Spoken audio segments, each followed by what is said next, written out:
to Kathy's Corner. I'm going to do a series where I make a whole quilt.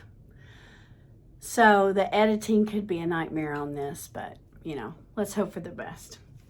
So this is the first video, and I'm going to be making this quilt called Blue Smoke Quilt Kit from Fat Quarter Shop.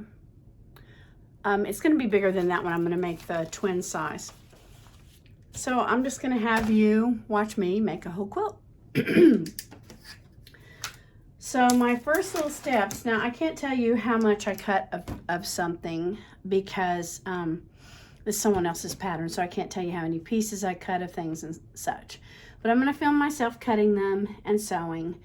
And the problem with this quilt, and with a lot of quilts, is if you change the size after you've bought the quilt kit, what do? Well, you order more fabric. However, they are out of this one fabric, and it's not even listed in the SKUs anymore. So the problem is I'm missing some fabric. So what I'm going to do is, this quilt, the one that I'm making is a twin, is this one, okay? And so I'm just going to start from the center out. And then the edge of this quilt, the very edge of this quilt right here is the part that's different because it's twin, it's bigger. So if I make this from the inside out and I run out, it's this dark blue that I don't have enough of. If I run out of that, I can get another blue and match it, and then all the little triangles in that, and then on the opposite end, I can make them with that different color that almost matches, and it'll be fine. No one will know the difference. So I'm going to cut a bunch.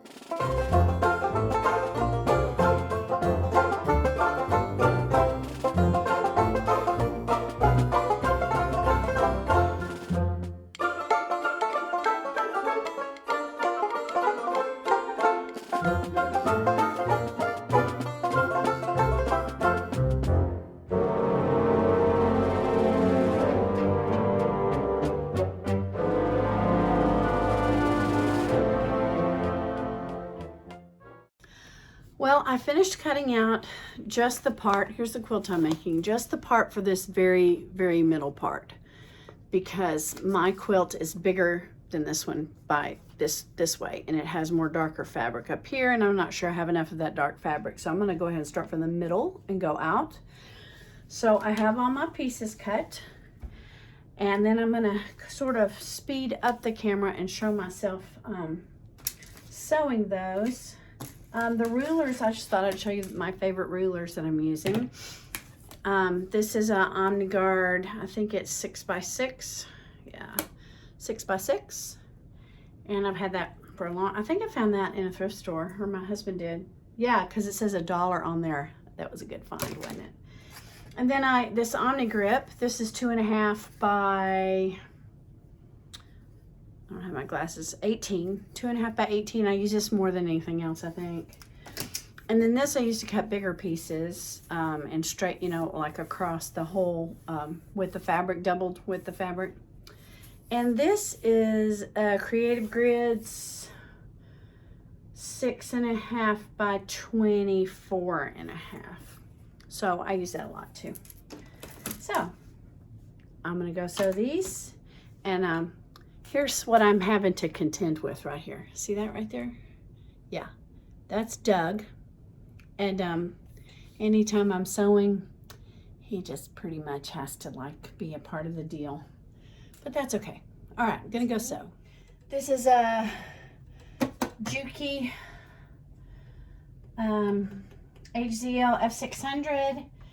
I have Aurifil thread. I don't know what color it is. Yes, I do. It's color 2024. It's white. And the good thing about this is that there's a little button on it, and you can push that little button and it'll make a 1/4 inch stitch, so you don't have to pay much attention to it. Okay?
instructions said to trim this up, so I trimmed them up and they all look like this.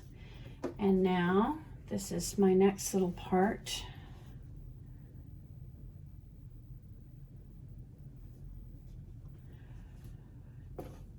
So I'm going to put these together. And you have to be careful with this because this is cut on the bias. Like if you'll notice this way, if you pull your fabric, that doesn't stretch. But if you pull it this way on a diagonal, it stretches. So you have to be really careful when you sew that you don't pull it. And this is sewn right across that part that pulls. So you should always pin these things. And see, this one is also going to pull. So I want to be really, really careful. The good thing is I'm not matching up any seams. So that's nice. But you just got to be really, really careful. And I can't remember, I think Karen Brown, I think I'll look it up. Karen Brown is a quilter who I really admire and listen to a lot. And I think she said like if you're supposed to put the stretchy fabric on the bottom and sew on the top, or if you're supposed to put it on the top and sew on the bottom. I'm just going to make a kind of a logical guess here that I'm just going to sew it, well, I don't know, because it's better to sew things, if there's a bunch of seams, it's better to put those seams down and sew down. I think I'm going to do that. I could be doing this wrong, so don't quote me on whether I'm supposed to do this. Okay, let's double check everything. 1/4 inch seam, 1/4 inch seam, 1.8. My little points are lined up.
I'm back. Sewed a bunch. I'll speed it up on the thing, but I'm still making the center section of the quilt. And I put together this the other day. Let me turn this off and move it out of the way. There we go. I put together this the other day, and there's 4 of these, and they kind of form a diamond in the middle. And so what I realized after I made these is they were a 1/16 of an inch off. So when I sewed these, of course I used triangle paper to sew these so they're perfect. But then when it came to attaching them to this, since this is off by 1/16 of an inch, I just, on both sides, I just like a 32nd of an inch space I left right there, so that I can make up for that. Where's one you can, oh shoot, you can't see that one. But anyway, so these on each of them are just ever so slightly longer. And that's fine. I'd rather adjust now in the middle. No one will ever know that it's off by just a scant, because the only, like right there, that does not match up very well. But in the scheme of everything, I don't care, because I need to get the size right in the middle, and I'm not redoing this. So that's okay. It happens all the time. So here's the bottom part of the diamond. There's 4 sections to it, and then here's the top part. So this is the one that is going to be just a touch longer, and I just realized that these are not even, so I'm going to go trim this right now. Okay, so this seam needs to match in a perfect world, but it's going to be off by a 32nd. If I want the whole quilt to be beautiful, then I'm going to have to make it off by just ever so slightly. So I think I'm going to use, instead of pins, I think I'm going to use my little clippy thingies. There we go. I think I'm going to use that, just to hold these seams where it's a lot of fabric. There's no seams right in here, so that's fine. And then I'm going to look at the end. And look at how much it goes over, like way too much over. So I'm going to go back, and I'm going to move it down just a little bit to try and make up for that. Normally you wouldn't do this, but I thought my 1/4 inch thing on my sewing machine was, you know, perfect, and it wasn't. That's okay. And at the beginning I measured to see if it was right, and it seemed right, but you know, not everything's perfect. Okay, so now it doesn't, I'll tell you what I think I'm going to do. I just realized. Oh, that's not cut on the bias. I was going to say I could stretch it some, but it won't let me. So we're just going to make it go over by just a touch. And then there's going to be some room in here, and I'm just going to pull ever so slightly to make everything fit. And then I'm going to iron. Ironing is just a wonderful, wonderful thing. Ironing fixes a multitude of sins.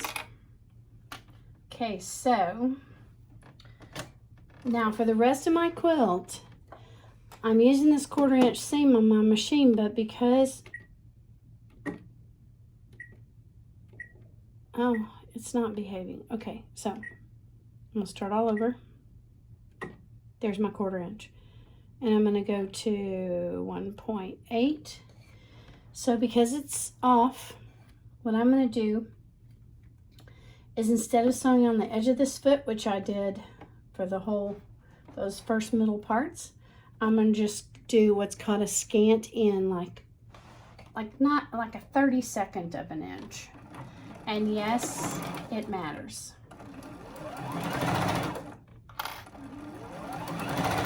So right here is where I'm just going to pull just a little bit. And I don't know what different quilters call this, but I call it working it in, or easing it in. It's kind of what you do when you're, I made garments for a long time for my family, and it's kind of like when you sew a curved seam. You just ease in the stitching. And then I'll show you what it looks like when I'm doing. Well, not right now. I've got 4 of these to do.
This is just the center of the quilt, and so there's lots of things to match. Like I'm matching this bottom part to this other bottom part, so I really go to all the seams and I try and match them up as best I can. Again, the great thing about this is that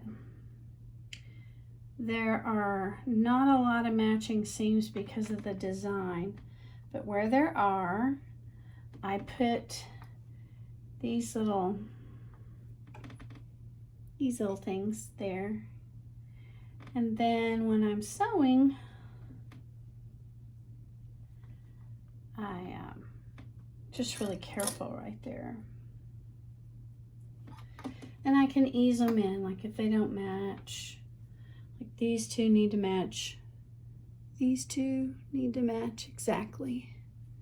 So let's put that there.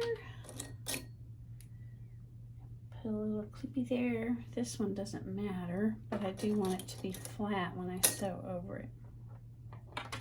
So it really doesn't matter which side you sew on here because there's the same amount of seams on both sides. So it's just personal preference.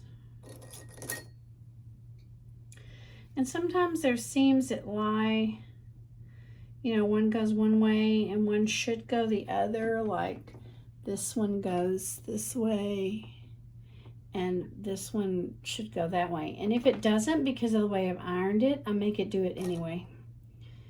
And there'll be a sort of messy ironing there, but it'll go together nicely. Now see, that's off by, you know, too much. So I gotta think about what to do here.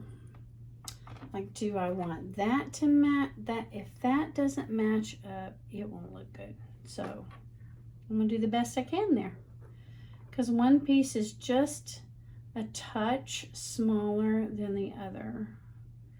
It is, oh, this is the good news. The good news is that both of those pieces are cut on the bias. That means that I can do a little easing.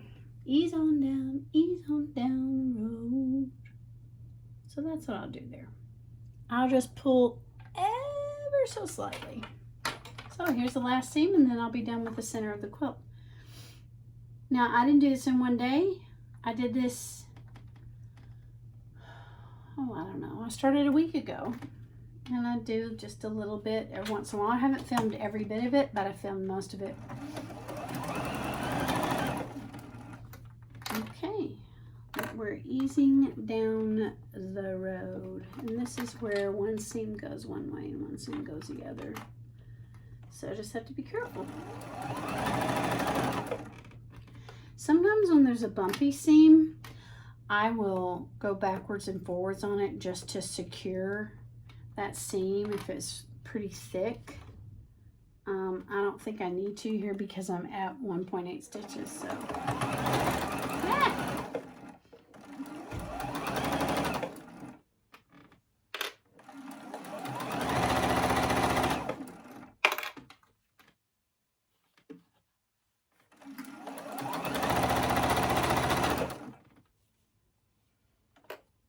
Oh, by the way, happy Easter. I'm finishing this little front piece on Easter.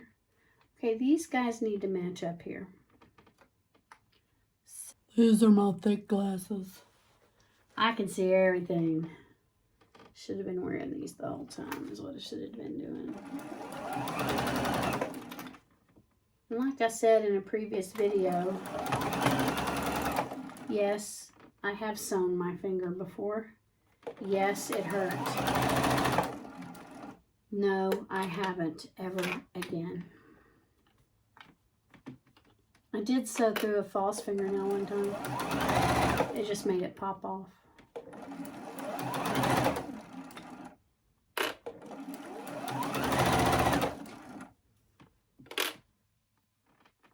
Now, I'm going to make sure, this is a pretty thick seam. There was one on the other end too. I'm just going to make sure everybody's happy. Is everybody happy? And then when I go over it, I go over it kind of slow. I have this little thing that instead of pushing my finger in there, I just sort of hold this seam down flat. And it's going to be off a little here. I don't like how this is off a little, but we're going to try and make it work. So you need to understand.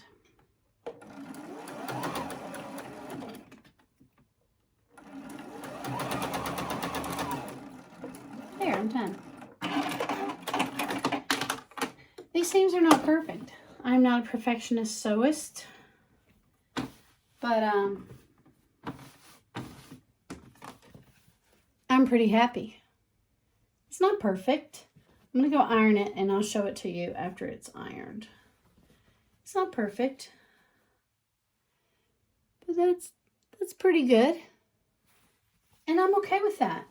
I mean, look at that. I think that's beautiful and I'm happy. So I'm going to go iron it and then I'll take a picture at the end to show you.